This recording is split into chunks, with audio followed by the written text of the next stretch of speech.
الحمد للہ رب العالمین والصلاة والسلام علی اشرف خلق اللہ وسید المرسلین وعلی آلہ وصحبہ اجمعین.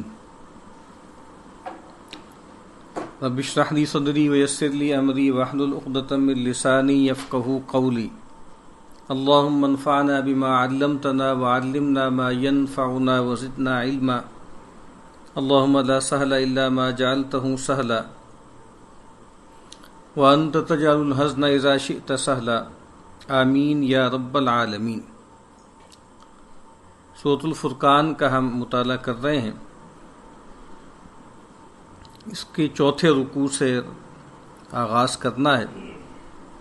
آیت نمبر جو ہے وہ 35 ہے. وَلَقَدْ آتَيْنَا مُوسَى الْكِتَابَ وَجَعَلْنَا مَعَهُ أَخَاهُ هَارُونَ وَزِيرًا. اور ہم نے دی موسیٰ کو کتاب اور ٹھہرایا اس کے ساتھ اس کا بھائی ہارون کام بٹانے والا. بڑا اچھا ترجمہ ہے وزیر کا، بوجھ بانٹنے والا یعنی کام بٹانے والا.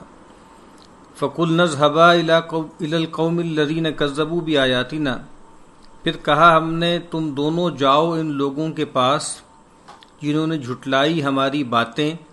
فَدَمَّرْنَاهُمْ تَدْمِيرًا. پھر دے مارا ہم نے ان کو اکھاڑ کر. اب یہ قرآن مجید کا اسلوب ہے. فرمایا نا کتاب فصلت آیاتہ ثم احکمت من لدن، جو ہے کہا کہ بھئی یہ آیت ہے، یہ قرآن ہے، اس کی آیتیں جو ہیں پہلے احکمت آیاتہ ثم فصلت، ان کو پہلے پختہ کیا گیا، مضبوط باندھا گیا، پھر ان کی تفصیل کی گئی. تو ہم پڑھتے آ رہے ہیں کہ سیدنا موسیٰ علیہ السلام کا جو واقعہ ہے کہیں اجمال سے کہیں تفصیل سے. تو اب یہاں دیکھیے کہ وہ جو سارا قصہ ہے وہ 2 آیتوں میں جیسے سمیٹ دیا. ہم نے موسیٰ کو بھیجا کتاب کے ساتھ ان کے بھائی کو وزیر بنایا اور کہا کہ جاؤ اس قوم کی طرف جنہوں نے ہماری آیات کو جھٹلایا ہے. پھر ہم نے ان کو دے مارا اکھاڑ کر، یعنی وہی بات کہ گئے، دعوت دی، حجت تمام کی، اور پھر جو ہے بنی اسرائیل کو لے کر نکلے ہیں. اور پھر جب فرعون اور آل فرعون نے ان کی پیروی کی، ان کے پیچھے آئے تو ان کو غرق کر دیا گیا. وَقَوْمَ نُوحٍ لَمَّا كَذَّبُوا الرُّسُلَ أَغْرَقْنَاهُمْ. اور نوح کی قوم کو جب انہوں نے جھٹلایا پیغام لانے والوں کو، ہم نے ان کو ڈبا دیا. وَجَعَلْنَاهُمْ لِلنَّاسِ آیَةً. اور کیا ان کو لوگوں کے حق میں نشانی. وَآتَدْنَا لِلظَّالِمِينَ عَذَابًا أَلِيمًا. اور رکھی ہے ہم نے گناہ گاروں کے واسطے دکھ کی مار. وہی بات جو بار بار عرض کی جا رہی ہے کہ قوم نوح کی بربادی کا سبب کچھ نہیں تھا مگر رسولوں کی تکذیب. اور ایک بات بتا دی کہ ہم نے دنیا میں ان کو غرق کر دیا، دنیا کا عذاب دیا، لیکن بات یہاں ختم نہیں ہوتی. اصل جو عذاب ہے، دردناک عذاب، وہ تو آخرت کا ہے. وعادم و سمود و اصحاب الرس. اور عاد کو اور سمود کو اور کنویں والوں کو. وقرونم بین ذالک کثیرا. اور کئی سنگتیں اس بیچ میں بہت. اس کا فائدہ ہے کنویں والے، اصحاب الرس کہتے ہیں، کنویں والے کہتے ہیں کہ ایک امت نے اپنے رسول کو کنویں میں موندا، یعنی کنویں میں بند کر دیا. کہا پھر ان پر عذاب آیا تو کہا کہ تب وہ رسول خلاص ہوا. وَكُلًّا ضَرَبْنَا لَهُ الْأَمْثَالَ وَكُلًّا تَبَّرْنَا تَتْبِيرًا. اور سب کو کہہ سنائیں ہم کہاوتیں، وَكُلًّا تَبَّرْنَا تَتْبِيرًا. اور سب کو کھو دیا ہم نے کھپا کر. وَلَقَدْ أَتَوْا عَلَى الْقَرْيَةِ الَّتِي أُمْطِرَتْ مَطَرَ السَّوْءِ. اور یہ لوگ ہو آئے ہیں اس بستی پاس جن پر برسا ہے مطر السوء، برا برساؤ. اب یہاں خاص طور پہ قوم سمود کی طرف اشارہ ہے کہ جو سمود اور امورا کی بستیاں ہیں جن پر سے ان کا گزر ہوتا ہے، وہاں وہ بستیاں دیکھی ہیں انہوں نے جن پر پتھروں کی بارش ہوئی، اجتماعی گویا رجم ہوا ان کا. افلم یکونوا یرونہا. کیا دیکھتے نہ تھے اس کو. بل کانوا لا یرجون نشورا. نہیں پر امید نہیں رکھتے جی اٹھنے کی. یعنی اصل مسئلہ ان کا یہی ہے، نہ آیات آفاقی ان کو متوجہ کر رہی ہے، نہ آیات انفسی پہ توجہ دے رہے ہیں. نہ تاریخ اور جو اس کے شواہد اور آثار ہیں اس پر توجہ دے رہے ہیں. اور سبب کیا ہے؟ یہ سب کرنا نہیں چاہتے، کیونکہ یہ اگر کریں تو پھر یہ بات معلوم ہوتی ہے کہ ہمیں مرنا ہے اور مرنے کے بعد پیشی ہونی ہے. یہ چیز ان کو ہانٹ کرتی ہیں، اس وجہ سے ان تمام نشانیوں کا انکار کرتے ہیں. وَإِذَا رَأَوْكَ إِن يَتَّخِذُونَكَ إِلَّا هُزُوًا، اور جہاں تجھ کو دیکھا کچھ کام نہیں مگر تجھ سے مگر ٹھٹھے کرنے. أَهَٰذَا الَّذِي بَعَثَ اللَّهُ رَسُولًا، کیا یہی ہے جس کو بھیجا اللہ نے پیغام دے کر؟ یعنی بہت استہزائیہ انداز میں. اور کیا کہتے ہیں؟ ان کاد لیضلنا عن آلہتنا لولا ان صبرنا علیہا، یہ تو لگا ہی تھا کہ بچلا دے ہم کو ہمارے ٹھاکروں سے، کبھی ہم نہ ثابت رہتے ان پر. اب یہاں پر بات فرمائی ہے نا کہ یہاں صبر کا لفظ جیسے توجہ طلب ہے. عام طور پہ ہمارے یہاں صبر کا لفظ سمجھا جاتا ہے کہ جیسے عاجزی، درماندگی، کمزوری، بے بسی کی علامت، کہ جب اب کچھ نہیں کر سکتے تو صبر ہی کر لیں.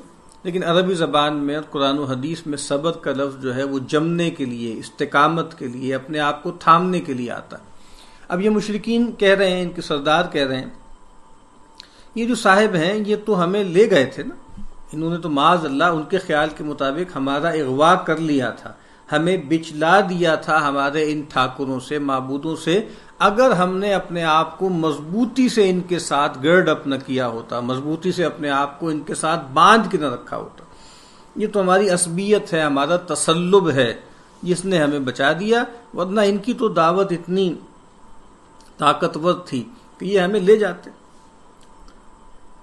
ارأیت من اتخذ الہہ ہوا، نہیں، وسوف یعلمون حین یرون العذاب من اضل سبیلا، اور آگے جانیں گے جس وقت دیکھیں گے عذاب کو کون بہت بچلا ہے راہ سے. ابھی تو وہ خیال کر رہے ہیں کہ معاذ اللہ یہ پیغمبر ان کے ساتھی رستے سے بھٹک گئے. تو کہا کہ جب وہ عذاب آئے گا اس وقت ان کو معلوم ہوگا کہ اصل میں جو بچل گئے ہیں، اصل میں جو راہ کھو چکے ہیں وہ یہ لوگ ہیں. ارأیت من اتخذ الہہ ہوا، بھلا دیکھ تو جس نے پوجنا پکڑا اپنی چاؤ کا، یعنی ہوا کا ترجمہ کیا؟ چاؤ. افانت تکون علیہ وکیلا، کہیں تو لے سکتا ہے اس کا ذمہ. اب یہاں کہا گیا ہے کہ یہ لوگ ہیں جو اپنی خواہشات نفس کے غلام ہیں، اس کو انہوں نے معبود بنا لیا. عبداللہ ابن عباس رضی اللہ تعالی عنہما فرماتے ہیں کہ الہوا الہ یعبد من دون اللہ، یہ جو ہوا ہے یہ گویا اللہ کے سوا ایک معبود ہے جس کی پوجا کی جاتی. اور اسی طریقے سے حسن بصری کہتے ہیں اس کا مطلب کیا ہے کہ لا یہوی شیئا الا اتبعہ، کہ کوئی ان کے اندر آرزو، چاؤ، کوئی ڈیزائر پیدا نہیں ہوتی مگر اس کی پیچھے لگ جاتے ہیں، اس کی پیروی کرتے ہیں. تو انسان کے بارے میں جو جدید تصور ہے نا کہ انسان بنیادی طور پہ ایک تو اینیمل ہے، اور جانوروں میں اور اس میں کوئی جوہری فرق نہیں ہے، کوانٹیٹیو فرق ہے، کوالٹیٹیو فرق نہیں. اور دوسری بات یہ کہ انسان بنیادی طور پر اس کا مقصد جو ہے وہ یہ ہے کہ وہ اپنے آپ کو انٹرٹین کرے. انسان بنیادی طور پر ایک پلیجر سیکنگ اینیمل ہے، اور اپنے یہ جو پلیجرز ہیں اور ڈیزائرز ہیں ان کی تسکین کرنا اس کا مقصد ہے. تو گویا یہی معاملہ ہے کہ اپنی خواہشات، اپنی چاؤ کا انسان غلام بن جاتا ہے. دین یہ چاہتا ہے کہ انسان ہوا پر عقل کو غالب رکھے. امام ابن جوزی علیہ رحمہ کا ایک چھوٹا سا رسالہ ہے، اس کا ٹائٹل یہی ہے کہ سہولت العقل علی الہوا، کہ عقل کی حکومت ہوا پر. تو خواہش نفس پر عقل کی حکومت اور عقل پر وحی کی حکومت، یہ ایک ہائرارکی ہے. ام تحسب ان اکثرهم یسمعون او یعقلون، یا تو خیال رکھتا ہے کہ بہت ان میں سنتے یا سمجھتے ہیں. انہم الا کالانعام بل ہم اضل سبیلا، اور کچھ نہیں وہ برابر ہیں چوپایوں کے بلکہ وہ بہکے ہیں بہت راہ سے.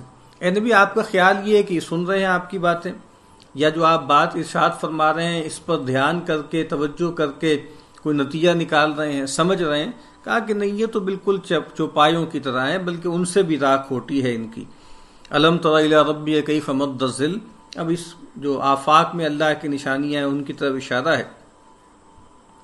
تو نے نہ دیکھا اپنے رب کی طرف کیسے لمبی کی پرچھائیں، ولو شاء لجعلہ ساکنہ، اور چاہتا اس کو ٹھہرا رکھتا، ثم جعلنا الشمس علیہ دلیلا، پھر ہم نے ٹھہرایا سورج اس کا راہ بتانے والا، ثم قبضناہ الینا قبضا یسیرا، پھر کھینچ لیا اس کو اپنی طرف سہج سہج سمیٹ کر. وَهُوَ الَّذِي جَعَلَ لَكُمُ اللَّيْلَ لِبَاسًا، اور وہی ہے جس نے بنا دی تم کو رات اوڑھنا، وَالنَّوْمَ سُبَاتًا، اور نیند آرام، وَجَعَلْنَا النَّهَارَ نُشُورًا، اور دن بنا دیا اٹھ نکلنا. تو کہتے ہیں کہ یہ ایک تو آفاق میں نشانیاں ہیں، پھر تم اپنے وجود پہ غور کرو کس طریقے سے اللہ تعالیٰ نے تمہارے لیے دن اور رات کا نظام چلایا. رات تمہارے لیے لباس کی طرح ہے، نیند آرام کا ذریعہ ہے، یعنی وہ کاٹ دیتی ہے ہر طرح کی تھکن کو، ہر طرح کی تکلیف کو، پریشانی کو، اور دن جو ہے اس میں گویا تم دوبارہ جی اٹھتے ہو. وَهُوَ الَّذِي أَرْسَلَ الرِّيَاحَ بُشْرًا بَيْنَ يَدَيْ رَحْمَتِهِ، اور وہی ہے جس نے چلائیں بادیں خوشخبری لاتے ہیں، یا باویں، یعنی باو کہا ہے نا اس کو کہ باویں چلائیں، جو ہوائیں چلائیں خوشخبریاں لاتی، بین یدی رحمتی، اس کی مہر سے آگے، وانزلنا من السماء ماء، اور اتارا ہم نے آسمان سے پانی، طہورا، ستھرائی کرنے کا، بالکل ستھرا پانی، پاکیزہ پانی آسمان سے نازل کیا، لنحیی بہ بلدۃ میتا، کہ جلاویں اس سے مر گئے دیس کو، ونسقیہ مما خلقنا، یعنی وہ دیس، وہ زمین کہ جو مردہ تھی، ہم آسمان سے بارش برساتے ہیں، اس میں زندگی پیدا ہو جاتی ہے، رویدگی پیدا ہو جاتی ہے. ونسقیہ مما خلقنا انعاما، اور پلا دیں اس کو اپنے بنائے بہت چوپایوں، واناسی کثیرہ، اور آدمیوں کو، وَلَقَدْ صَرَّفْنَاهُ بَيْنَهُمْ لِيَذَّكَّرُوا، اور طرح طرح بانٹنا اس کو ان کے بیچ میں تا دھیان رکھیں. فَأَبَى أَكْثَرُ النَّاسِ إِلَّا كُفُورًا، پھر نہیں رہتے بہت لوگ بن ناشکری کیے. وَلَوْ شِئْنَا لَبَعَثْنَا فِي كُلِّ قَرْيَةٍ نَذِيرًا، اور اگر ہم چاہتے اٹھاتے ہر بستی میں کوئی ڈرانے والا، یعنی اگر ہم یہ چاہتے تو ہر بستی میں ایک الگ الگ رسول مبعوث کر دیتے. مطلب کیا ہے کہ آپ کی بات یہ نہیں سن رہے، توجہ نہیں کر رہے، تو اس سے کوئی فرق نہیں پڑتا. یعنی ایسی بات نہیں ہے کہ بھئی افراد کم ہیں، رجال کار کم ہیں. ہر بستی میں ایک الگ نبی بھی ہوتا، تب بھی جس کے نصیب میں ہدایت ہے وہی ہدایت پائے گا، اور جو گمراہی پہ اڑا ہوا ہے وہ گمراہی میں پڑا رہے گا. اور دوسرا اس میں گویا نبی اکرم صلی اللہ علیہ وسلم کی شان بھی بیان ہوئی. قاضی ایاز علیہ الرحمہ نے کتاب الشفا میں اس آیت کو جیسے رسول اللہ صلی اللہ علیہ وسلم کی فضیلت کے محل میں بیان کیا.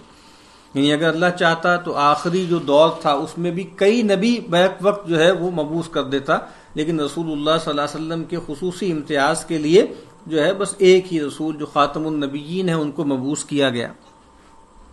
فلا تطع الکافرین، سو تو کہا نہ مان منکروں کا، وجاہدہم بہ جہادا کبیرا، اور مقابلہ کر ان کا اس سے بڑے زور سے. کس سے؟ یعنی اس قرآن سے. اس کا فائدہ ہے، ایک تو وہ کہتے ہیں کہ یعنی نبی کا آنا تعجب نہیں، اللہ چاہے نبیوں کی بہتات کر دے، ہر بستی میں ایک نبی، سو تو شبہ نہ کھا کافروں کے انکار سے. اور یہاں جو کہا گیا کہ اس قرآن کے ذریعے جہاد کریں، جہاد کبیر. کچھ لوگوں نے یہ کہا ہے کہ یہاں اس سے مراد جہاد بالسیف ہے، لیکن زیادہ لوگوں کی رائے یہی ہے چونکہ مکی صورت ہے تو یہاں ہو کی جو ضمیر لوٹ رہی ہے وہ قرآن کی طرف لوٹ رہی ہے. اور امام وہبۃ الزہیلی علیہ الرحمہ نے لکھا ہے اپنی تفسیر میں، کہتے ہیں کہ لِأَنَّ مُجَاهِدَةُ السُّفَهَاءِ بِالْحُجَجِ اکبر من مجاہدۃ الاعداء بالسیف. کہا کہ جو بے وقوف لوگ ہیں، جاہل لوگ ہیں، ان سے جہاد کرنا حجت کے ذریعے یہ گویا زیادہ بڑی چیز ہے دشمنوں سے تلوار سے لڑنے کی نسبت. تو گویا یہ بھی ایک طریقہ ہے کہ انسان جو ہے اس قرآن کو استعمال کرے اور اس قرآن کے ذریعے جو ہے وہ جہاد کرے. محترم ڈاکٹر اسحاق احمد صاحب علیہ رحمہ کا ایک رسالہ ہے جہاد بالقرآن اور اس کے 5 محاذ، اس میں انہوں نے متعین کیا ہے کہ اس قرآن کو لے کر ہمیں جد و جہد کرنی ہے، محنت کرنی ہے، اور 5 محاذوں پہ کرنی ہے۔ ایک کو وہ کہتے ہیں جاہلیت قدیمہ، جس میں جو ہے وہ شرک کے، استغاثے کے، استمداد کے، توسل کے جو باطل نظریات ہیں جو اس زمانے میں بھی پائے جاتے تھے، آج مسلمانوں میں بھی بدقسمتی میں مختلف عنوانات سے در آئے ہیں۔ پھر وہ کہتے ہیں دوسرا جو محاذ ہے وہ جاہلیت جدیدہ ہے، جو جدید مغربی تہذیب نے الحاد اور مادہ پرستی اور اسباب پر ہی گویا سارا انحصار، اس طرح کی جو خرابیاں اور گمراہیاں پیدا کی ہیں اس کا رد کرنا۔ پھر وہ کہتے ہیں کہ بے یقینی ایک بہت بڑا مرض ہے، وہ جو اقبال نے کہا نا کہ وہی دیرینہ بیماری، وہی نامحکمی دل کی، علاج اس کا وہی آب نشاط انگیز ہے ساکی۔ تو یہ بے یقینی ہے۔ اور اقبال نے ایک اور جگہ کہا نا کہ میرا دل میری رزم گاہ حیات، گمانوں کے لشکر یقین کا ثبات، تو اس قرآن کے ذریعے یقین پیدا کرنا۔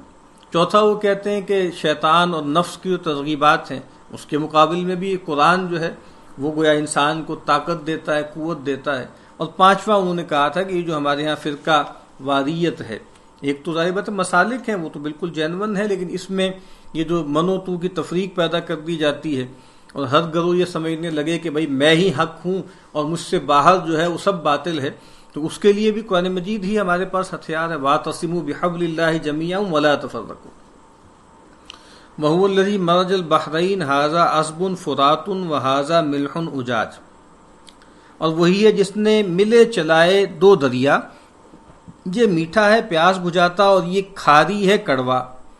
وَجَعَلَ بَيْنَهُمَا بَرزَخًا وَحِجْرًا مَحْجُورًا، اور رکھا ان دونوں کے بیچ پردہ اور اوٹ روک کی۔ یعنی اب یہ بھی اللہ تعالیٰ کا ایک خاص معاملہ ہے، اللہ کی نشانیاں ہیں۔ ہم دیکھتے ہیں کہ 2 سنگم ہوتے ہیں نا، کہاں 2 دریا مل رہے ہوتے ہیں آ کر، ان کی رنگتیں الگ الگ ہوتی ہیں اور کئی میل تک جو ہے وہ چلتے ہیں بالکل الگ الگ۔ تو کہا کہ یہ اوٹ جو ہے یہ غیر مرئی اوٹ کس نے رکھی ہے، اور کہا اسی طرح میٹھا پانی ہوتا ہے اور ساتھ ساتھ کھارا پانی ہوتا ہے۔ وَهُوَ الَّذِي خَلَقَ مِنَ الْمَاءِ بَشَرًا، اور وہی ہے جس نے بنایا ہے پانی سے آدمی۔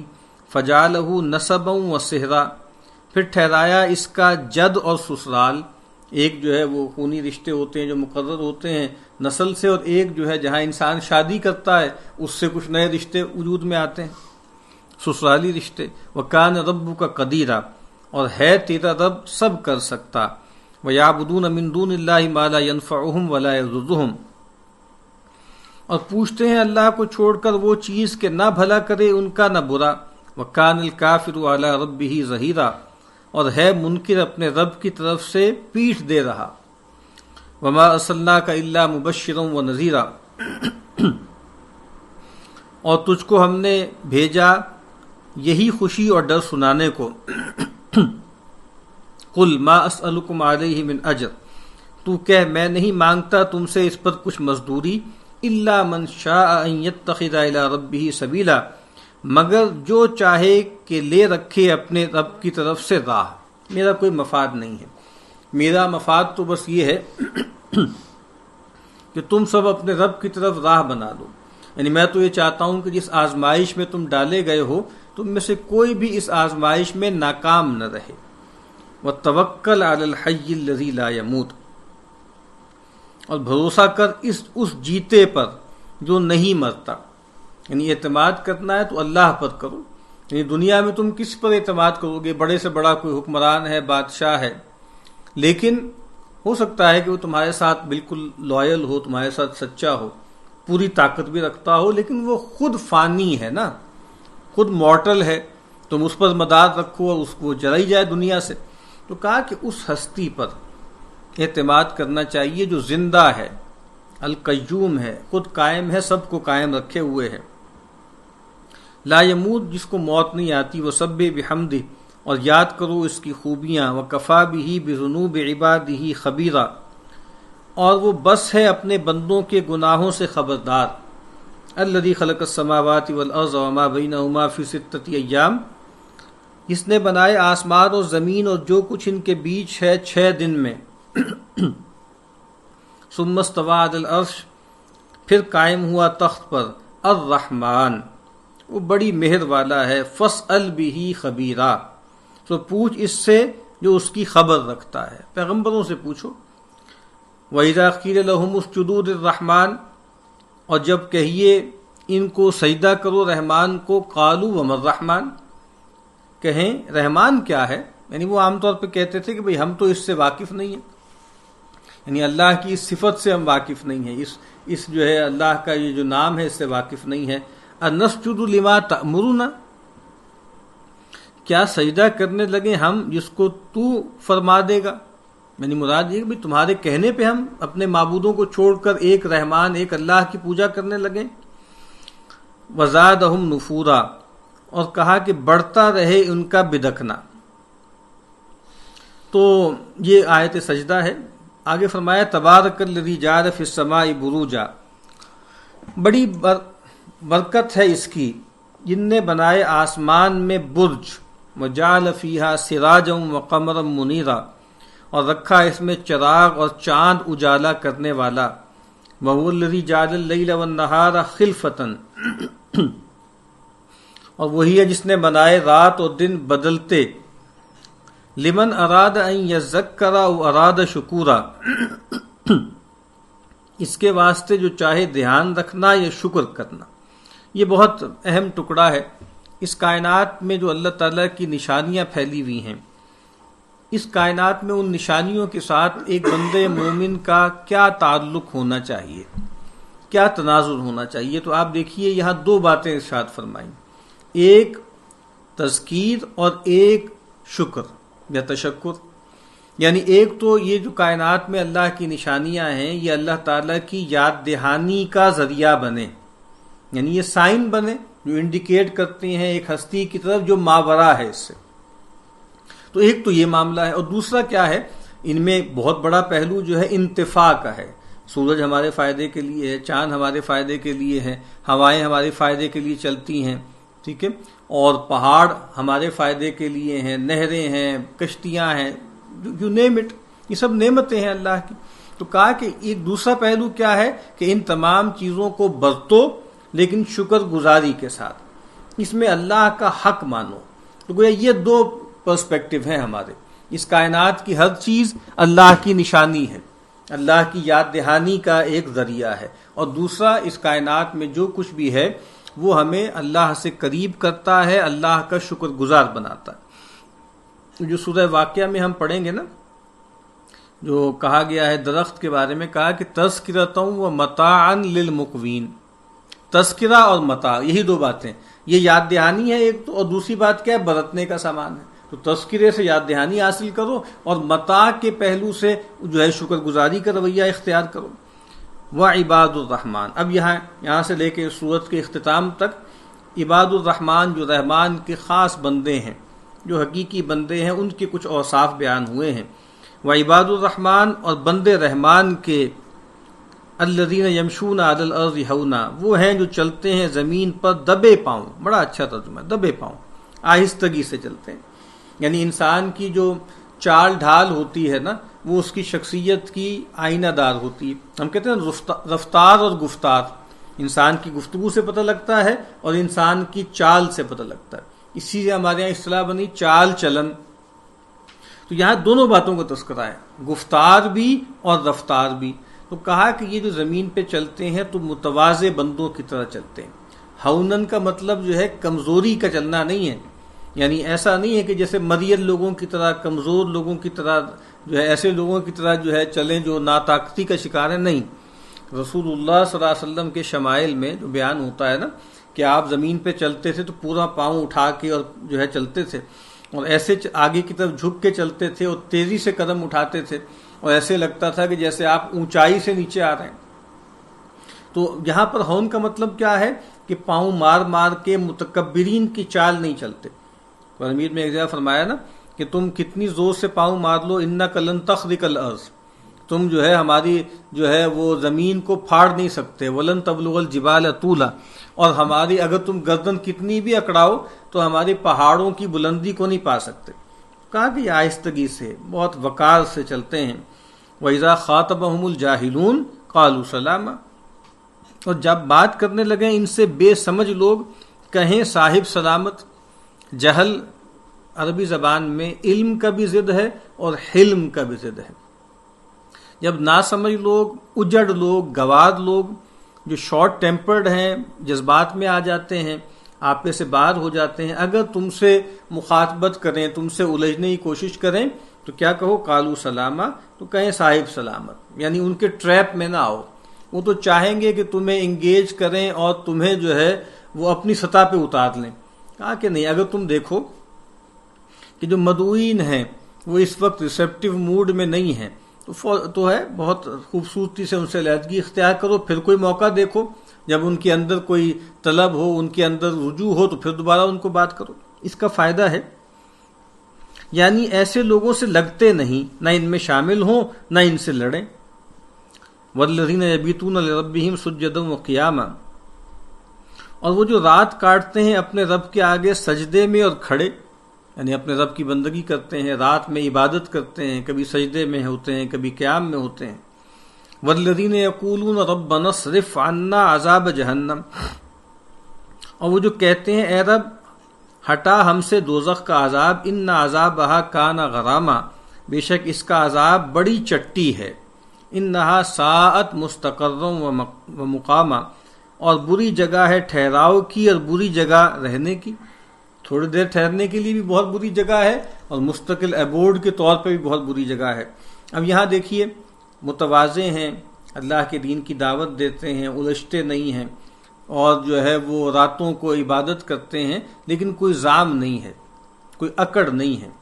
سب سے بڑا مسئلہ ان کا کیا ہے؟ سب سے بڑا مسئلہ یہ ہے کہ اے رب تو ہم سے جہنم کے عذاب کو پھیر دے۔ یعنی وہ سیدنا معاذ بن جبل کی ایک روایت ہے نا، بہت خوبصورت، جب وہ ایک غزوے سے واپسی پر، تبوک کے سفر سے واپسی پر رسول اللہ صلی اللہ علیہ وسلم کے ساتھ اپنے آپ کو لگا رکھا تھا، انہوں نے ایک سوال پوچھنا تھا، پھر جب خلوت میسر آئی تو پھر سوال کیا کہ اللہ کے نبی میں آپ سے ایک بات پوچھنا چاہتا ہوں، ایک مسئلہ ہے جس نے مجھے بیمار کر دیا، احزنتنی و امرضتنی و اسقمتنی، بیمار کر دیا، مجھے جو ہے مریض بنا دیا اور غمگین کر دیا۔ تو ایک مسئلہ ہے میرا، اس مسئلہ کیا ہے کہ مجھے آپ یہ بتائیے کوئی ایسا عمل بتا دیں جو مجھے جہنم سے دور کر دے اور جنت میں داخل کر دے۔ تو آپ نے فرمایا بخن بخن، بہت خوب بہت خوب، شاباش شاباش، اور واقعتاً یہی چیز ہے۔ اور تم نے کہا، فرمایا نا کہ لقد سألت عن عظیم، تم نے واقعی بہت بڑی چیز پوچھی ہے۔ وَإِنَّهُ لَيَسِيرٌ عَلَى مَن يَسَّرَهُ اللَّهُ لَهُ، اور بہرحال یہ بات آسان ہے ہر اس شخص پر جس کے لیے اللہ آسان کر دے۔ تو واقعتاً سب سے بڑا کنسرن یہی ہونا چاہیے عباد الرحمن کا کہ کسی طریقے سے جہنم کا عذاب جو ہے ہم سے ٹل جائے۔ وَالَّذِينَ إِذَا أَنفَقُوا لَمْ يُسْرِفُوا وَلَمْ يَقْتُرُوا وَكَانَ بَيْنَ ذَلِكَ قَوَامًا، اور وہ کہ جب خرچ کرنے لگیں نہ اڑائیں اور نہ تنگی کریں، اور ہے اس کے بیچ ایک سیدھی گزران۔ جو انسان کا مال کے حوالے سے جو ایٹیچیوڈ ہے نا، یہ اس کی زندگی کا بہت اہم پہلو ہے، کیونکہ پہلے بھی ہم ذکر کر چکے ہیں انسان نام کس چیز کا ہے، صلاحیتیں کیا ہیں، جان اور مال۔ اور قرآن مجید بار بار کہتا ہے کہ جان بھی لگاؤ، مال بھی خرچ کرو۔ تو مال کے حوالے سے ان کا طرز عمل کیا ہوتا ہے؟ یہ درمیانی راہ اختیار کرتے ہیں، جب خرچ کرتے ہیں نہ تو بہت اسراف کرتے ہیں نہ بہت تنگی کرتے ہیں۔ سورہ بنی اسرائیل میں ہم پڑھ آئے ہیں، یہ وہ وَلَا تَجْعَلْ يَدَكَ مَغْلُولَةً إِلَىٰ عُنُقِكَ، کہ اپنے ہاتھ کو اپنی جو ہے وہ گردن سے باندھ مت دو، بالکل جو ہے تنگی جس کو کہا ہے یہاں، اور کہا کہ وَلَا تَبْسُطْهَا كُلَّ الْبَسْطِ، اور نہ بری طرح اس کو کھول دو جس کو یہاں اسراف کہا ہے۔ تو درمیانی راہ اختیار کرو۔ وَالَّذِينَ لَا يَدْعُونَ مَعَ اللَّهِ إِلَٰهًا آخَرَ، اور وہ جو نہیں پکارتے اللہ کے ساتھ اور حاکم کو، وَلَا يَقْتُلُونَ النَّفْسَ الَّتِي حَرَّمَ اللَّهُ إِلَّا بِالْحَقِّ، اور نہیں خون کرتے جان کا جو منع کی اللہ نے مگر جہاں چاہے، حق کے ساتھ۔ قتل حق کیا ہے؟ شاہ صاحب نے بھی بیان کیا ہے، مجھے ایک حدیث میں آتا ہے نا کہ کسی مسلمان کا خون حلال نہیں ہے سوائے 3 صورتوں کے، النفس بالنفس، اور پھر کہا سیب الزانی، اور پھر فرمایا کہ التارک لدینہ المفارق للجماعہ، یہ قتل حق ہے۔ اس کے علاوہ جو ہے وہ قتل ناحق ہے۔ تو کہا کسی کو قتل نہیں کرتے، ولا یزنون، اور بدکاری نہیں کرتے، ومن یفعل ذلک یلقى اثاما، اور جو کوئی کرے یہ کام وہ بھیڑے گناہ سے، اس کو بھیڑنا ہے، اس کو سامنا کرنا ہے اپنے گناہ کے نتیجے سے۔ اب یہ 3 بڑے گناہ ہیں، اور جس طرح ہمیں معلوم ہے کہ نبی اکرم صلی اللہ علیہ وسلم کی جو احادیث ہیں وہ گویا قرآن ہی کی تفسیر ہیں۔ تو آپ صلی اللہ علیہ وسلم نے فرمایا نا ایک موقع پر کہ جو سب سے بڑے گناہ ہیں وہ کیا ہے؟ آپ نے فرمایا کہ ان تجعل للہ ندا وہو خلقک، کہ تم اللہ کے ساتھ کسی کو شریک ٹھہراؤ جبکہ اللہ نے تمہیں پیدا کیا ہے، وہی جو شرک ہے۔ اور پھر فرمایا کہ ان تقتل ولدک خشیۃ ان یطعم معک، دوسرا سب سے بڑا گناہ کیا ہے؟ کہ تم اپنی اولاد کو قتل کرو اس ڈر سے کہ وہ تمہارے ساتھ کھائے گی۔ اب قتل ہے، عام ہے، لیکن اپنی اولاد کا قتل یہ اور شنی بات ہے، تو اس کا تذکرہ ہے۔ اور تیسرا آپ سے جب پوچھا گیا تو آپ نے فرمایا ان تزانی حلیلۃ جارک، کہ تم اپنی پڑوسی کی بیوی سے بدکاری کرو، یعنی بدکاری بڑا گناہ ہے، لیکن پڑوسی کی بیوی سے بدکاری کرنا بہت بڑا گناہ ہے، جس طرح آپ نے فرمایا نا کہ انسان 10 عورتوں سے بدکاری کرے، یہ اس سے ہلکی بات ہے کہ انسان اپنے پڑوسی کی بیوی سے بدکاری کرے۔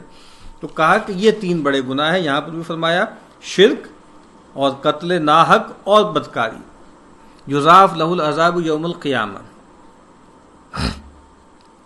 دونا ہو اس کو عذاب دن قیامت کے، وَيَخْلُدْ فِيهِ مُحَانًا، اور پڑا رہے اس میں خار ہو کر، إِلَّا مَنْ تَابَ وَآمَنَ وَعَمِلَ عَمَلًا صَالِحًا، مگر جس نے توبہ کی اور یقین لایا اور کیا کچھ کام نیک، فَأُولَئِكَ يُبَدِّلُ اللَّهُ سَيِّئَاتِهِمْ حَسَنَاتٍ، سو ان کو بدل دے گا اللہ برائیوں کی جگہ بھلائیاں، وَكَانَ اللَّهُ غَفُورًا رَحِيمًا، اور ہے اللہ بخشنے والا مہربان۔ بڑے 3 گناہ بیان کیے، کیا ہے؟ قتل، بدکاری، اور جو ہے وہ قتل ناحق اور شرک، اور کہا کہ ان کے لیے دونا عذاب ہے اور اس میں رسوا ہو کر پڑے رہیں گے، لیکن رستہ کھلا ہے لوٹنے کا، رجوع کا جو ہے موقع موجود ہے۔ جو ایمان لے آئے اور نیک عمل کرے، رجوع کرے، توبہ کرے، تو کہا کہ اللہ تعالیٰ اس کی برائیوں کو نیکیوں سے بدل دیں گے۔ اس کا فائدہ ہے، بدل دے گا یعنی گناہوں کی جگہ نیکیوں کی توفیق دے گا، اور کفر کے گناہ معاف کرے گا۔ دونوں طرح سے بیان کر دیا نا۔ بدل دے گا ایک مطلب کیا ہے کہ بری عادتوں کو اچھی عادتوں سے بدل دے گا، اور دوسری بات یہ ہے کہ وہ جو کھاتا ہے برائیوں کا وہ اللہ تعالیٰ ویو کر دیں گے، اور پھر نیکیوں کا کھاتا جو ہے وہ کھل جائے گا۔ وَمَن تَابَ وَعَمِلَ صَالِحًا فَإِنَّهُ يَتُوبُ إِلَى اللَّهِ مَتَابًا، اور جو کوئی توبہ کرے اور کرے نیک کام، سو وہ پھر آتا ہے اللہ کی طرف پھر آنے کی جگہ۔ اس کا فائدہ ہے، پہلا ذکر تھا کفر کے گناہوں کا، جو پیچھے ایمان لایا، یہ ذکر ہے اسلام میں گناہ کرنے کا، وہ بھی جب توبہ کرے گا یعنی پھر سے اپنے کام سے، تو اللہ کے ہاں جگہ پاوے۔ اب شاہ صاحب نے اس کو اس طرح بیان کیا ہے، 2 مرتبہ بیان ہوا۔ پہلی مرتبہ کہا تاب و آمن و عمل عملا صالحا، وہ گویا وہ توبہ کیا ہے؟ ایمان لانا۔ جس طرح اللہ کے نبی صلی اللہ علیہ وسلم نے فرمایا نا کہ 3 اعمال ایسے ہیں جو اپنے سے پہلے کے تمام گناہوں کو گرا دیتے ہیں، ختم کر دیتے ہیں، ڈسمینٹل کر دیتے ہیں۔ ایک آپ نے فرمایا کہ اسلام، انسان کفر میں تھا، شرک میں تھا، اسلام لے آیا۔ دوسرا آپ نے فرمایا کہ ہجرت، خاص طور پہ ہجرت مدینہ، اور تیسرا آپ نے فرمایا حج مبرور۔ یہ 3 وہ اعمال ہیں کہ جو اپنے سے پہلے کے تمام گناہوں کو ختم کر دیتے ہیں۔ ہاں، جو حقوق العباد ہیں وہ ان سے بھی معاف نہیں ہوں گے، یعنی کوئی آپ نے کسی کا مال دینا ہے، کسی کو قتل کیا تھا، اس کا خون بہا دینا ہے، تو وہ ایمان لانے سے بھی ختم نہیں ہوں گے، کسی بھی صورت میں ختم نہیں ہوں گے، وہ بادل ادا کرنے ہوں گے۔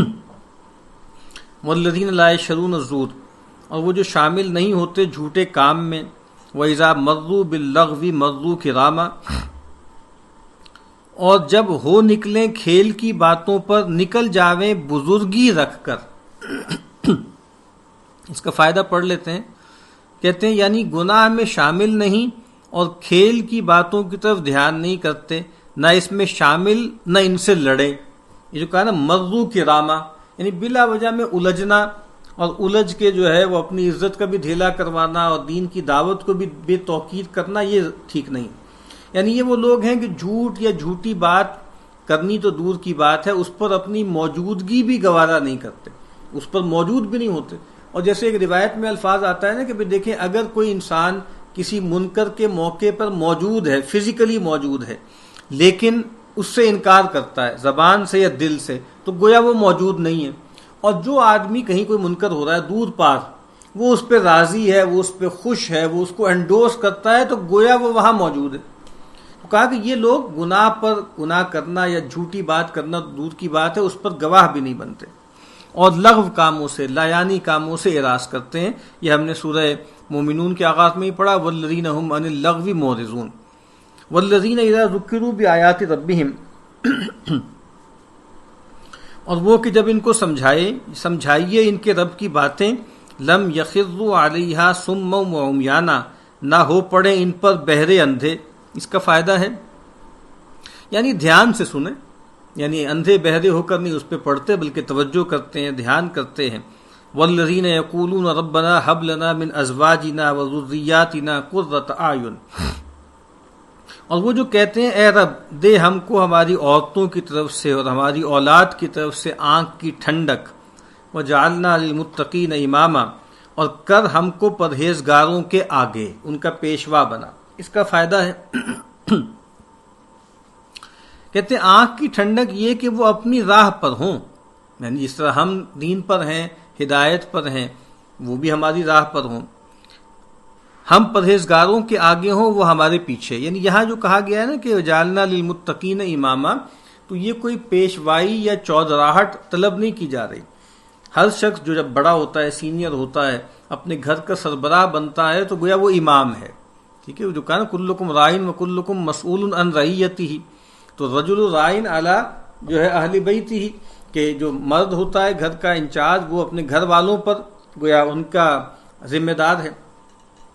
تو یہاں کہا ہے کہ بھئی ہم انسان کو چاہیے کہ وہ دعا کریں اللہ سے کہ اللہ جب قیامت کے دن میں جب وہاں پہنچوں تو میرے جو نیچے لوگ ہیں، ماتحت لوگ ہیں، وہ بھی متقی ہوں، میں خود بھی تقوی پر ہوں اور وہ لوگ بھی متقی ہوں.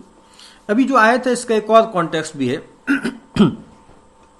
ایک تابعی تھے، انہوں نے ایک صحابی کو دیکھا اور بڑی حسرت سے کہا کہ بھئی کتنی مبارک ہیں وہ آنکھیں جنہوں نے رسول اللہ صلی اللہ علیہ وسلم کی زیارت کی ہے، کاش ہم بھی وہاں ہوتے، ہم بھی وہ زیارت کرتے. انہوں نے یہ بات سنی تو کہا کہ دیکھو ایسی تمنا کیوں کرتے ہو کہ اگر اللہ تعالیٰ تمہیں اس آزمائش میں ڈالتا تو شاید تم کامیاب نہ ہو پاتے. کہا تم لوگ پیدا ہی مسلمان ہوئے ہو، تمہارے والدین مسلمان ہیں. ہمارا معاملہ کیا تھا کہ ہم میں سے کوئی شخص ایمان لاتا تھا، اس کی بیوی جو ہے ایمان نہیں لائی ہوتی تھی، یا والدین یا اولاد.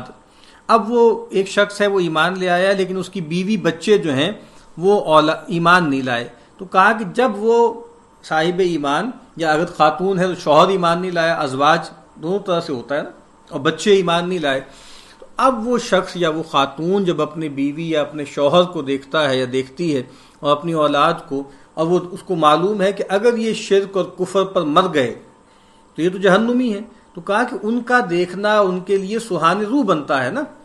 ٹھیک ہے، تو کہا پھر یہ گویا اس کانٹیکسٹ میں یہ دعا ہے کہ اے اللہ تو ہماری آنکھوں کی ٹھنڈک عطا فرما. یعنی مطلب کیا ہے کہ ان کو ایمان کی توفیق دے نا. تو ہمارے کانٹیکسٹ میں بھی یہی ہے کہ ہمارے لیے جب ہم یہ کہتے ہیں نا، ہم دعا دیتے ہیں کوئی اولاد پیدا ہو کسی کے ہاں، تو کہ اللہ تعالیٰ اس کو جو ہے وہ جیتا رکھے، ایمان سے رکھے اور آپ کی آنکھوں کی ٹھنڈک بنائے. تو آنکھوں کی ٹھنڈک بنانے کا سب سے بڑا مطلب کیا ہے؟ سعادت مند بنائے، نیک بنائے. ٹھیک ہے نا، تو یہ سب سے اہم چیز ہے. باقی دنیاوی اعتبار سے کوئی نالائق بھی ہے، کوئی زیادہ پڑھ لکھ نہیں سکا، کوئی جو ہے اس کا ایپٹیچیوڈ کم ہے، یہ اہم باتیں نہیں ہیں جس کو ہم نے سب سے بڑا مسئلہ بنا لیا. سب سے بڑا مسئلہ یہ ہے کہ اللہ رسول کا ماننے والا ہو، نماز پڑھنے والا ہو اور اس کے اندر دینی اخلاق ہوں. تو بس یہ وہ چیز ہے جو انسان کو جو ہے انسان کے لیے اس کی اولاد کو آنکھوں کی ٹھنڈک بناتی. اولئک یجزون الغرفۃ بما صبروا، ان کو بدلہ ملے گا کوٹھوں کے جھروکے یعنی بالا خانے، بما صبروا اس پر کہ ٹھہرے رہے. اب دیکھیں کتنا اچھا ترجمہ ہے، ٹھہرے رہے. اب یعنی گویا کیا ہے یہاں پر صبر بالکل استقامت کے معنوں میں. ان الذین آمنوا، ان الذین قالوا ربنا اللہ ثم استقاموا، ٹھہرے رہے، جم گئے بس، پھر اس کے پاس ٹکے رہے. تو یلقون ویلقون فیہا تحیۃ و سلامہ، اور لینے آئیں گے ان کو وہاں دعا اور سلام کہتے. میں نے پہلے بھی عرض کیا تھا کہ قرآن مجید میں کئی مقامات ہیں جہاں پر جنت کا جو استحقاق ہے نا اللہ کی رحمت سے ہوگا، لیکن وہ ایک وصف کیا ہے؟ وہ صبر ہے۔ یہاں فائدہ ہے شاہ صاحب کا،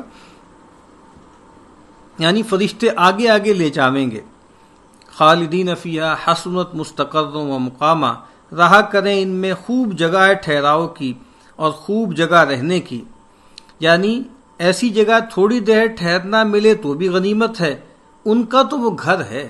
کہا کہ بھئی کسی کو اگر تھوڑی دیر بھی وہاں رہنا پڑے تو یہ بھی بڑی کوئی غنیمت کی بات ہے، بڑی سعادت ہے، لیکن جو وہاں رہے مستقل یہ تو بہت بڑی بات ہے۔ قل ما یعبأ بکم ربی لولا دعاؤکم، تو کہہ پرواہ نہیں رکھتا میرا رب تمہاری اگر تم اس کو نہ پکارا کرو۔ فقد کذبتم، سو تم جھٹلا چکے، فسوف یکون لزاما، اب آگے ہوتا ہے بھینٹا، بھینٹا یعنی تمہیں گویا بھینٹا جائے گا، یہ چمٹے گا تم سے عذاب۔ اس کا فائدہ ہے شاہ صاحب نے لکھا، یعنی بندہ مغرور نہ ہو، خدا کو اس کی کیا پرواہ، مگر اس کی التجا پر رحم کرتا ہے۔ اب ہوتا ہے بھینٹا یعنی لڑائی جہاد، یعنی اب گویا وہ جہاد تم پہ لازم ہونے والا ہے، چونکہ یہ مکی صورت ہے۔ اب اس آیت کو دو طرح سے اس کی ترجمہ کیا گیا، ایک تو یہ ہے جو جہاں شاہ صاحب نے بیان کیا، کہا کہ اگر جو ہے تم اس کو پکارو، چونکہ تم اس کو پکار رہے ہو نا، تو پھر تمہارا رب تمہارا دھیان کرے گا، تم پر رحم کرے گا، لیکن اس نے تمہیں مہلت دی ہے کہ ٹھیک ہے تم پکار لو اس کو، لیکن چونکہ تم نے پکارنے سے انکار کر دیا نا تو اب تم پہ عذاب آئے گا۔ اور دوسرا مطلب کیا ہے کہ تمہارے رب کو تمہاری کوئی پرواہ نہیں ہے۔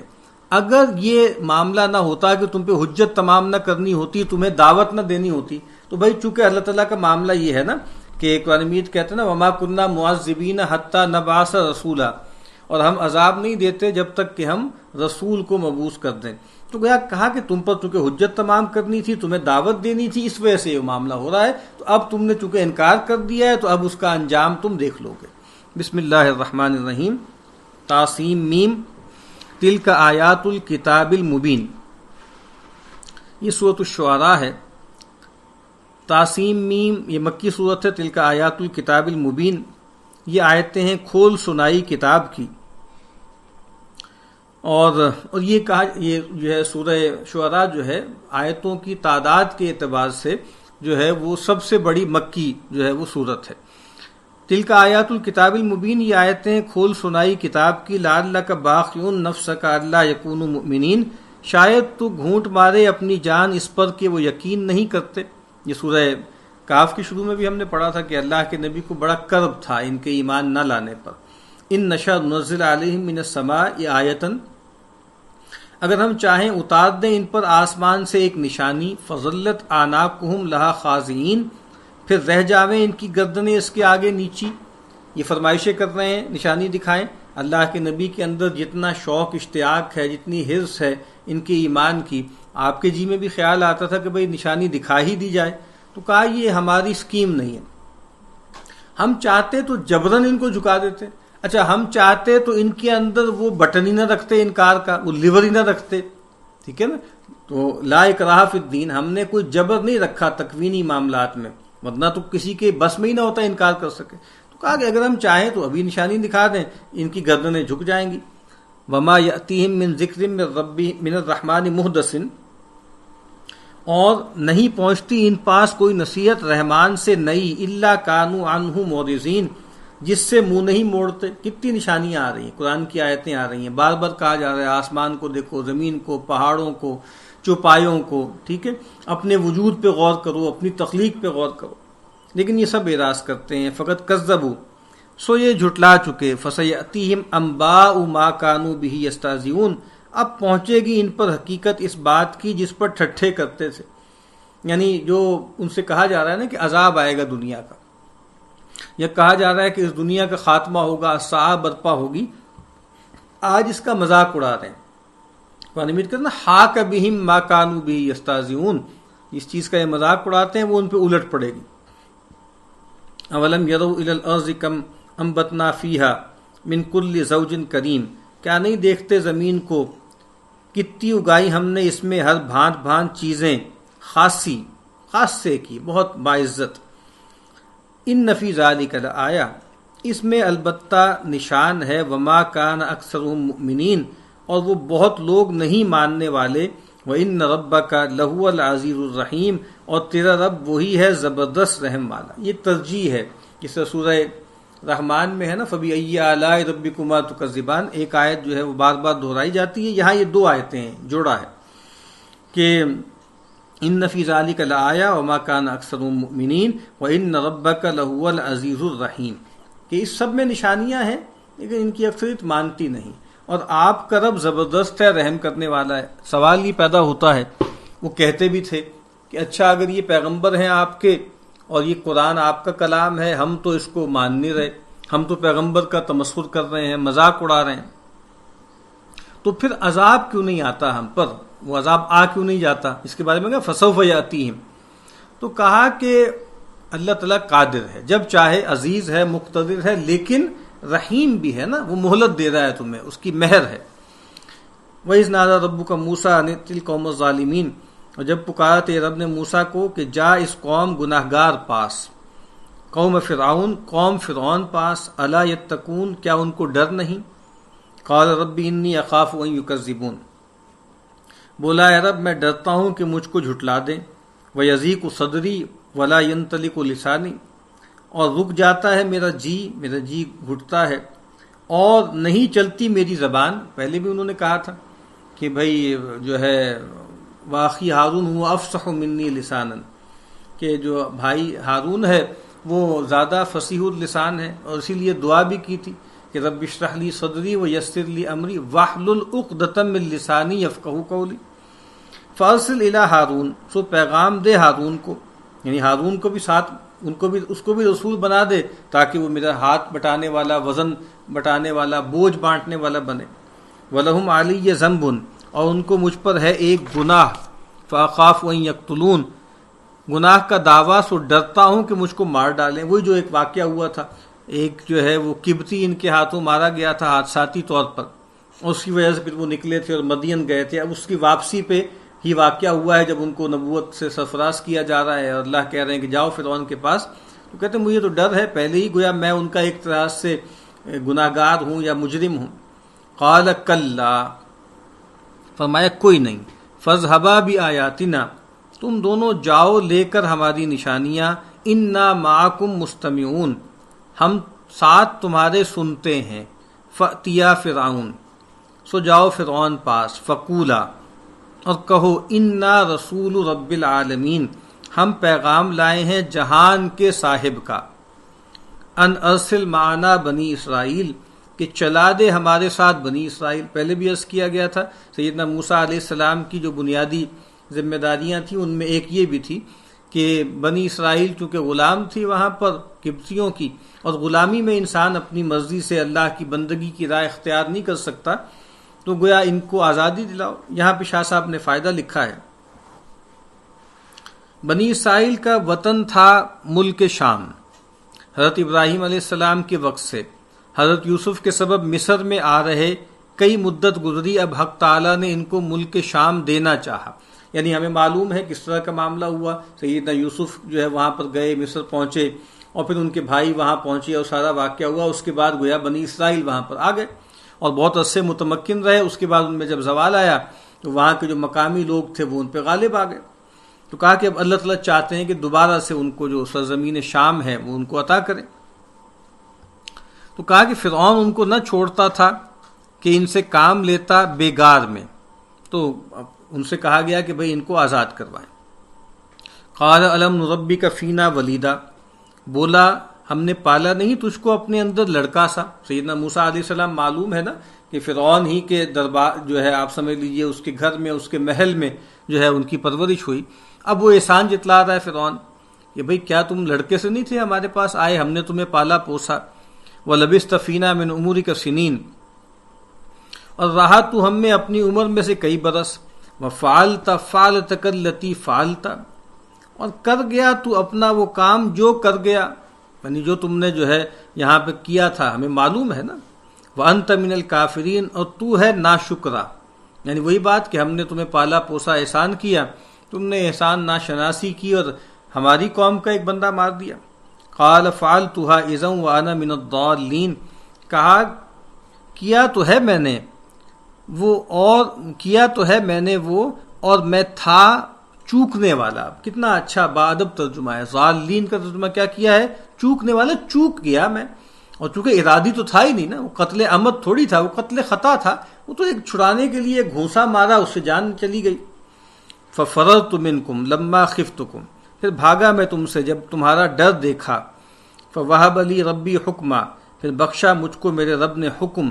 وجعلنی من المرسلین، اور ٹھہرایا مجھ کو پیغام پہنچانے والا. وتلک نعمت تمنھا علی، اور وہ احسان ہے جو تو مجھ پر رکھے. ان عبدت بنی اسرائیل، غلام کر لیے تو نے بنی اسرائیل. یعنی یہ عجیب سی دھونس ہے نا کہ بھائی تم نے مجھ پر ایک احسان کیا اور اس کی اتنی بڑی قیمت چاہتے ہو کہ میری پوری قوم کو تم نے غلام بنا دیا. قال فرعون وما رب العالمین، اب فرعون نے پوچھا اچھا وما رب العالمین، کیا مانا جہان کا صاحب، کیا مطلب ہے اس بات کا؟ قال رب السماوات والارض وما بینہما، کہا صاحب آسمان و زمین کا اور جو ان کے بیچ ہے. ان کنتم موقنین، اگر تم یقین کرو. قال لمن حولہ الا تستمعون، بولا اپنے گرد والوں سے تم نہیں سنتے ہو کیا باتیں کر رہے ہیں. قال ربکم ورب آبائکم الاولین، سیدنا موسیٰ کی تقریر جاری. کہا صاحب تمہارا اور صاحب تمہارے اگلے باپ دادوں کا، یعنی چونکہ اب یہی تعصب پیدا ہوگا نا کہ جناب ہمارے باپ دادا تو اور ہستیوں کو پوچھتے رہے. کہا کہ بھئی ٹھیک ہے ان سے غلطی لگی ہے لیکن فرق کوئی نہیں پڑتا، حقیقت بہرحال یہی ہے کہ تمہارا مالک بھی وہی ہے، تمہارے باپ دادوں کا مالک بھی وہی ہے. قال ان رسولکم الذی ارسل الیکم لمجنون، بولا تمہارا پیغام والا جو تمہاری طرف بھیجا ہے سو باولا ہے. یعنی آپ دیکھو تو صحیح کیا بات کہہ رہا ہے، لگتا ہے کہ اس کا دماغ الٹ گیا. یعنی اپنے باپ دادوں کو فالسیفائی کر رہا ہے، ان کو ریفیوٹ کر رہا ہے. آپ دیکھیے نا ایک ہی طرح کے الزامات ہیں جو رسول اللہ صلی اللہ علیہ وسلم پہ لگائے جا رہے ہیں، سیدنا موسیٰ پر بھی ایسی باتیں کی جا رہی ہیں. قال رب المشرق والمغرب وما بینہما، اب آپ دیکھیے نا کہ وہ ڈسٹریکٹ نہیں ہو رہے، وہ اشتعال دلا رہا ہے نا. یعنی سیدنا موسیٰ علیہ السلام کو باولا کہہ رہا ہے. تو اب چاہ تو یہ رہا ہے نا کہ یہ مشتعل ہو جائیں اور ترکی بترکی جواب دیں، آپے سے باہر ہو جائیں اور سارا کام بگڑ جائے. اب دیکھیے وہ بالکل فوکسڈ ہیں توحید کی دعوت پر. کہا رب المشرق والمغرب وما بینہما، کہا رب مشرق اور مغرب کا اور جو ان کے بیچ ہے. ان کنتم تعقلون، اگر تم بوجھ رکھتے ہو. تو اس کا فائدہ ہے حضرت موسیٰ علیہ السلام ایک بات کہے جاتے تھے اللہ کی قدرتیں پتے بتانے کو، اور فرعون بیچ میں اپنے سرداروں کو ابھارتا تھا کہ ان کو یقین نہ آ جائے. وہی بات وہ بار بار ڈسٹریکٹ کر رہا ہے، بار بار بات کو سکینڈلائز کرنے کی کوشش کر رہا ہے، لیکن وہ اب فوکسڈ ہو کے اپنی دعوت دے رہا ہے. قال لئن اتخذت الہا غیری لاجعلنک من المسجونین، بولا اگر تو نے ٹھہرایا کوئی اور حاکم میرے سوا تو مقرر ڈالوں گا تجھ کو قید میں. قال اولو جئتک بشیء مبین، کہا اور جو لایا ہوں تیرے پاس ایک چیز کھول دینے والی. کہا پھر بھی نہیں مانو گے، اڑے رہو گے کہ بالکل کھلی بات، یعنی یہ خاص طور پہ عصا ہے میں لے کر آیا ہوں اور جو یہ نشانیاں ہیں لے کر آیا ہوں. قال فأتی بہ ان کنت من الصادقین، بولا تو وہ چیز لا اگر تو سچ کہتا ہے. فالقى عصاہ، پھر ڈال دی اپنی لاٹھی. فاذا ہی ثعبان مبین، تو اسی وقت وہ ناگ ہو گئی سری. اژدہا بن گیا، ناگ بن گیا، سری بالکل کھلا کھلا، کوئی نظر بندی نہیں ہے، بالکل واقعتاً وہ اس کی حیت بدل گئی. وَنَزَعَ يَدَهُ، اور اندر سے نکالا اپنا ہاتھ. فَإِذَا هِيَ بَيْضَاءُ لِلنَّاظِرِينَ، تو اسی وقت چٹا ہے دیکھتوں کے سامنے. قَالَ لِلْمَلَإِ حَوْلَهُ إِنَّ هَذَا لَسَاحِرٌ عَلِيمٌ، اب اتنی غیر معمولی چیزیں دیکھیں تو اب گویا پینترا بدلا اور کہا کہ بولا اپنے گرد کے سرداروں سے یہ کوئی جادوگر ہے پڑھا، بہت فاضل اور عالم جادوگر ہے. یرید ان یخرجکم من ارضکم، اور یہ بات علماء نے لکھی ہے نا کہ جس دور میں جو غالب علم ہوتا تھا نا، جیسی علمیت ہوتی تھی، پیغمبروں کو اسی کی مناسبت سے معجزات دیے جاتے تھے. تو سیدنا موسیٰ علیہ السلام کے دور میں جو علم برتر سمجھا جاتا تھا وہ جادو کا علم تھا. تو سیدنا موسیٰ کو جو معجزہ دیا گیا وہ لگتا تھا ایسے جیسے جادو ہے، لیکن جادو نہیں تھا، لیکن وہ رحمت اللہ کی طرف سے ایک معجزہ تھا. سیدنا مسیح کے بارے میں کہا جاتا ہے کہ ان کے دور میں طب جو ہے اس میں بڑی ترقی تھی، اس کے حوالے سے بڑی ڈیولپمنٹ تھی، تو ان کو جو معجزے دیے گئے وہ طب کی نوعیت کے تھے. اور رسول اللہ صلی اللہ علیہ وسلم کی بعثت جب ہوئی تو عربوں کو جو ہے بڑا غرہ تھا اپنی زبان دانی پر، اپنی فصاحت و بلاغت پر. تو ان کو جو معجزہ دیا گیا ہے وہ زبان دانی کا، کلام کا، بیان کا، ثنائے بدائے جو ہے اس کا معجزہ تھا. بادل تو کہا کہ یہ بڑا کوئی سمجھدار جادوگر ہے. یرید ان یخرجکم من ارضکم بسحرہ، چاہتا ہے کہ نکال دے تم کو تمہارے دیش سے اپنے جادو کے زور سے. فماذا تأمرون، سو اب کیا حکم دیتے ہو؟ اس کا تو کوئی پلان کچھ اور ہی ہے. یہ تو وہی ہے نہیں، یعنی فرعون نے چاہا کہ طبقاتی تقسیم پیدا کی جائے. طبقاتی تقسیم تو تھی ہی، وہ تو خود فرعون نے پیدا کی تھی، لیکن ایک طبقاتی کشمکش کا رنگ دے دیا جائے، پولیٹیسائز کر دیا جائے اس بات کو کہ دیکھیں یہ جناب بنی اسرائیل جو ہے پہلے ہی یہ سر اٹھاتی تھی اور ہم ان کو دباتے تھے، اب گویا ان کا ایک لیڈر اٹھا ہے اور یہ سب کوئی پولیٹیکل گیم ہے، یہ کوئی نبی وبی نہیں ہے، یہ اصل میں غلبے کا کھیل ہے اور پاور گیم ہے جو ہو رہی ہے. قالوا ارجہ واخاہ وبعث فی المدائن حاشرین، تو ان حواریوں نے کہا جو اس کے سردار تھے ارد گرد، کہا بولے ڈھیل دے اس کو، اس کے بھائی کو، اور بھیج شہروں میں نقیب، ہانکے پکاریں، لے کر آئیں، جو ہے آ کر مقابلہ ہو. یا تو کبھی کل سحار علیم، لے آویں تیرے پاس جو بڑا جادوگر ہو، پڑھا، مقابلہ کرتے ہیں. فجمع السحرۃ لمیقات یوم معلوم، پھر اکٹھے کیے جادوگر وعدے پر ایک مقرر دن کے. وقیل للناس هل انتم مجتمعون، اور کہہ دیا لوگوں کو تم بھی اکٹھے ہوتے ہو. لعلنا نتبع السحرۃ ان كانوا هم الغالبین، شاید ہم راہ پکڑیں جادوگروں کی اگر ہو جاویں وہی زبردست ہو جائیں. فلما جاء السحرۃ، پھر جب آئے جادوگر، قالوا لفرعون، کہنے لگے فرعون سے، ان لنا لاجرا، بھلا کچھ ہمارا نیک بھی ہے، کوئی معاوضہ ہے ہمارا. ان کننا نحن الغالبین، اگر ہو جاویں ہم غالب. قال نعم، بولا البتہ. وانکم اذا لمن المقربین، اور تم اس وقت نزدیک والوں میں ہوگے. معاوضہ تو چھوٹی چیز ہے، میں تو تمہیں اپنا درباری جیسے جادوگر بنا دوں گا، تم میرے دربار کا حصہ بن جاؤ گے. اب دیکھیے نا، پہلے پڑھائیں کہ جب ان پر حق واضح ہوا کیسے ان کا میٹامورفوسس ہوا، کس طریقے سے حق کی طرف پلٹے، آئے ہیں تو کیا ذہن ہے ان کا. فَأَلْقَوْا حِبَالَهُمْ وَعِصِيَّهُمْ، پھر ڈالی انہوں نے اپنی رسیاں اور لاٹھیاں. وَقَالُوا بِعِزَّةِ فِرْعَوْنَ إِنَّا لَنَحْنُ الْغَالِبُونَ، اور بولے فرعون کے اقبال سے ہم ہی زبر رہے. فَأَلْقَى مُوسَىٰ عَصَاهُ، پھر ڈالا موسیٰ نے اپنا عصا. فَإِذَا هِيَ تَلْقَفُ مَا يَأْفِكُونَ، پھر تبھی وہ نگلنے لگا جو سانگ انہوں نے بنایا تھا. وہ سانگ تھا، ڈھونگ تھا وہ. فَأُلْقِيَ السَّحَرَةُ سَاجِدِينَ، پھر اوندھے گرے جادوگر سجدے میں. قَالُوا آمَنَّا بِرَبِّ الْعَالَمِينَ، بولے ہم نے مانا جہان کے رب کو. رب موسیٰ و ہارون، جو رب موسیٰ اور ہارون کا. وہی بات، آئے کس ذہن سے تھے؟ جیسے ہی حق واضح ہوا، ان سے بڑھ کے کون جانتا تھا کہ جادو اور غیر جادو میں کیا فرق ہے. ان کو معلوم ہو گیا کہ یہ شے دیگر ہے اور یہ انسانی بس سے باہر کی چیز ہے، یہ خدائی کام ہے جو ہوا ہے ان کے ہاتھوں. قال آمنتم لہ قبل ان آذن لکم، بولا تم نے اس کو مان لیا ابھی میں نے حکم نہیں دیا تم کو. انہ لکبیرکم الذی علمکم السحر، مقرر وہ تمہارا بڑا ہے جس نے تم کو سکھایا جادو. فلسوف تعلمون، سو اب معلوم کرو گے. عام طور پہ ترجمہ اس کا کیا گیا ہے ہو کی ضمیر سیدنا موسیٰ کی طرف. یہ جو موسیٰ ہے نا، یہ اصل میں تمہارا گرو ہے، یہ بڑا ہے تمہارا، تم اس کے چیلے ہو، اور اس نے تمہیں تعلیم کیا ہے، تعلیم سکھائی ہے جادو کی. اور یہ نورا کشتی ہے، یہ فکسڈ میچ تھا، پہلے سے طے تھا، اور یہ ایسے ہی ہوا ہے سب. اب حضرت شاہ صاحب اس کو اور طرح سے دیکھ رہے ہیں، فائدہ پڑھتے ہیں. کہتے ہیں تمہارا بڑا کہا رب کو، یعنی موسیٰ اور تم ایک استاد کے شاگرد ہو. یعنی وہ کہہ رہے ہیں کہ بڑے سے مراد انہو اللہ کی طرف اشارہ کر رہے ہیں کہ اللہ تمہارا بڑا ہے، اور دونوں کا علم گویا اللہ کی طرف سے آیا، اور گویا پہلے سے تم مانے ہوئے تھے یہ بات. لَأُقَطِّعَنَّ أَيْدِيَكُمْ وَأَرْجُلَكُمْ مِنْ خِلَافٍ، البتہ کاٹوں گا تمہارے ہاتھ اور دوسرے پاؤں، یعنی مخالف سمت سے دایاں ہاتھ اور بایاں پاؤں یا بایاں ہاتھ اور دایاں پاؤں. وَلَأُصَلِّبَنَّكُمْ أَجْمَعِينَ اور سولی چڑھاؤں تم سب کو.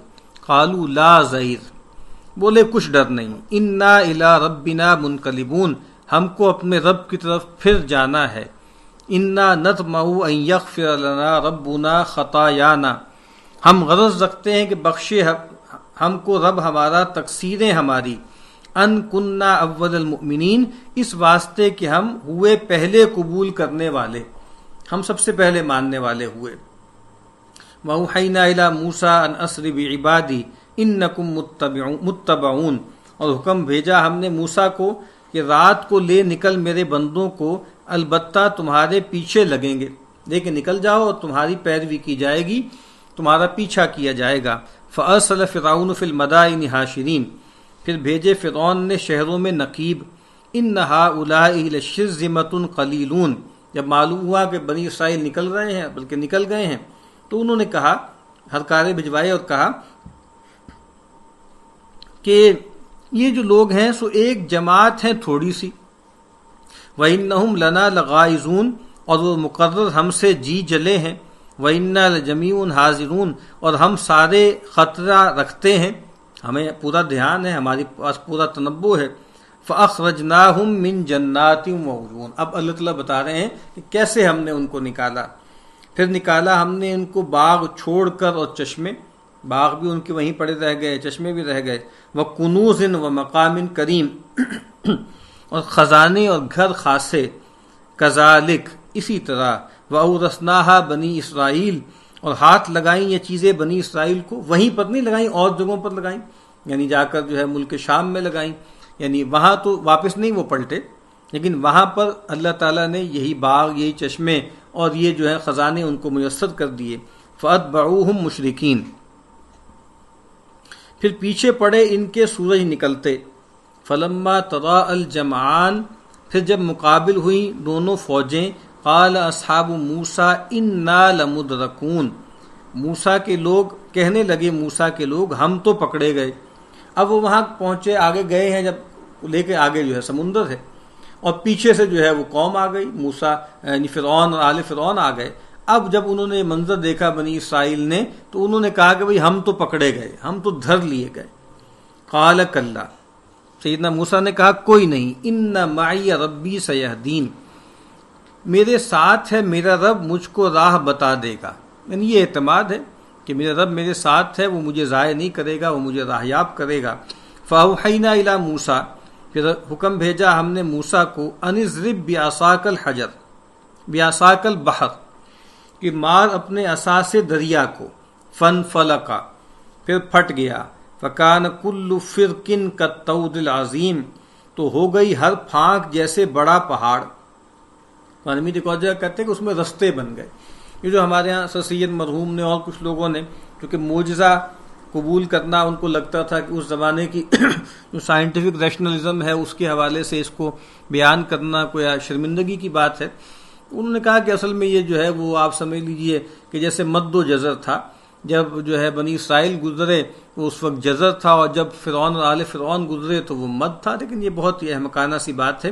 کہا یہاں تو کہا گیا کہ باقاعدہ پھٹ گیا اور دو پہاڑوں کی طرح تودے کھڑے ہو گئے، درمیان میں رستہ بن گیا. وَأَزْلَفْنَا ثَمَّ الْآخَرِينَ اور پاس پہنچایا ہم نے اس جگہ دوسروں کو. وَأَنْجَيْنَا مُوسَىٰ وَمَن مَّعَهُ أَجْمَعِينَ اور بچا دیا ہم نے موسیٰ کو اور جو لوگ تھے اس کے ساتھ سارے. ثُمَّ أَغْرَقْنَا الْآخَرِينَ پھر ڈبا دیا ان دوسروں کو. إِنَّ فِي ذَلِكَ الْآيَةً پھر وہی دو آیتیں آ رہی ہیں، اس چیز میں ایک نشانی ہے. وَمَا كَانَ أَكْثَرُهُم مُؤْمِنِينَ اور نہیں وہ بہت لوگ ماننے والے. وَإِنَّ رَبَّكَ لَهُوَ الْعَزِيزُ الرَّحِيمُ اور تیرا رب وہی ہے زبردست رحم والا.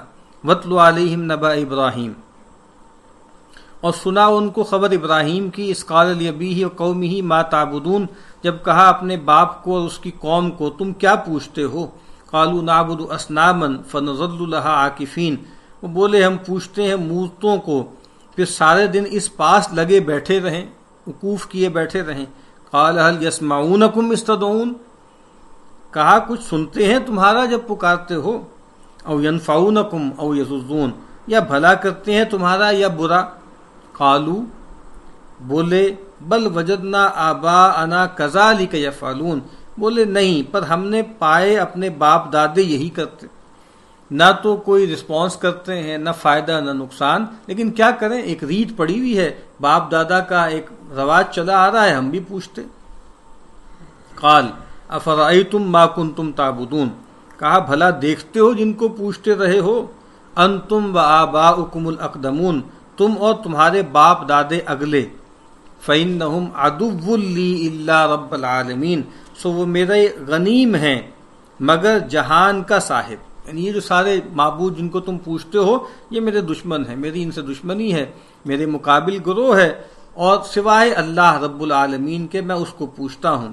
وہ اللہ کون ہے؟ اب کتنا خوبصورت تعارف کرا رہے ہیں، الذی خلقنی فہو یہدین، جس نے مجھ کو بنایا سو وہی مجھ کو سوجھ دیتا ہے، الذی خلق فسوی والذی قدر فہدی، اسی نے خلق کیا، اسی نے ہدایت دی، والذی هو یطعمنی ویسقین، اور وہ مجھ کو کھلاتا ہے اور پلاتا ہے۔ اللہ کی تمام نعمتوں کی قدر کرنی چاہیے، ہمیں ہدایت چاہیے سب سے بڑھ کر، لیکن ہمیں رات کی روٹی بھی چاہیے، تو ہدایت بھی اللہ سے مانگنی ہے، ہمیں رات کی روٹی بھی اللہ سے طلب کرنی ہے، کھانا پینا بھی اس سے مانگنا ہے۔ وَإِذَا مَرِضْتُ فَهُوَ يَشْفِينِ، اور جب میں بیمار ہوتا ہوں تو وہی چنگا کرتا ہے۔ اب یہ ادب ہے نا، ادب دیکھیے، پہلے سب چیز کو اللہ کی طرف منسوب کیا، اس نے پیدا کیا، وہ ہدایت دیتا ہے، وہ کھلاتا ہے، وہ پلاتا ہے، لیکن یہ نہیں کہا کہ والذی هو یمرضنی فہو یشفین، کہ وہی ہے جو مجھے بیمار کرتا ہے پھر وہی مجھے شفا دیتا ہے، نہیں، وَإِذَا مَرِضْتُ، جب میں بیمار ہوتا ہوں، فہو یشفین، تو وہ مجھے چنگا کرتا ہے، وہی مجھے بھلا کرتا ہے۔ تو ایک تو اس میں یہ بات بھی ہے کہ انسان عام طور پہ جب بھی بیمار ہوتا ہے تو اپنی کسی بے اعتدالی کی وجہ سے ہوتا ہے، اور ویسے ٹھیک ہے کہ بیماری ہو یا شفا ہو سب اللہ کی طرف سے ہے، لیکن ادب یہ ہے کہ ہم بیماری کو اللہ کی طرف منسوب نہ کریں، شفا کو اللہ کی طرف منسوب کریں۔ والذی یمیتنی ثم یحیین، اور وہ جو مجھ کو مارے گا پھر جلائے گا۔ والذی اطمع ان یغفر لی خطیئتی یوم الدین، اور وہ جو مجھ کو توقع ہے کہ بخشے میری تقصیر دن انصاف کے۔ اب ایک سیدنا ابراہیم ہیں، جلیل القدر پیغمبر ہیں، خلیل الرحمن ہیں، اور امام الناس ہیں، ابو الانبیاء ہیں، کیا کیا ان کے مراتب ہیں، لیکن آپ دیکھیے کہ ان کا بھی سب سے بڑی غرض ان کی کیا ہے؟ اطمع ان یغفر لی خطیئتی یوم الدین، مجھے یہ لالچ ہے، مجھے یہ طمع ہے کہ بدلے کے دن وہ میری خطاؤں کو معاف کر دے۔ رب ہب لی حکما والحقنی بالصالحین، اور اے رب دے مجھ کو حکم اور ملا مجھ کو نیکوں میں، وجعل لی لسان صدق فی الآخرین، اور رکھ میرا بول سچا پچھلوں میں، ذکر خیر رکھ، اس کا فائدہ ہے۔ شاہ صاحب فرماتے ہیں یہ بھی ہو سکتا ہے کہ آخر زمان میں میرے گھرانے سے نبی ہو اور امت ہو اور میرا دین تازہ کرے، وہ کہہ رہے ہیں اس کی طرف بھی اشارہ ہو سکتا ہے، اور ویسے اس وقت تو ایکسپلسٹلی بھی انہوں نے کہا کہ اے اللہ تو میری جو ہے نسلوں میں، میری اولاد میں جو ہے ایک ایسے جو ہے نبی کو اٹھا جو ان کا تزکیہ کرے، ان کو تعلیم کتاب و حکمت دے اور ان پر تیری آیات پڑھ کے سنائے۔ وجعلنی من ورثۃ جنت النعیم، اور کر مجھ کو وارثوں میں نعمت کے باغ کے، واغفر لی ابی، اور معاف کر میرے باپ کو، انہ کان من الضالین، وہ تھا راہ بھولوں میں، یعنی وہ استغفار کرتے رہے، چونکہ اپنے باپ سے انہوں نے کمٹمنٹ کی تھی نا، جب انہوں نے باپ کو دعوت دی تو باپ ناراض ہو گیا اور سختی کی اور کہا کہ تم جو ہے وہ چلے جاؤ، دفع ہو جاؤ یہاں سے، اور کہا کہ لأرجمنک واہجرنی ملیہ، کہ میں تمہیں رجم کر دوں گا اور تم مجھ سے دور ہو جاؤ، دفع ہو جاؤ۔ انہوں نے کیا کہا تھا؟ سلام علیک ساستغفر لک ربی، اے ابا جان آپ پہ سلامتی ہو، میں ان قریب آپ کے لیے اپنے رب سے مغفرت طلب کروں گا۔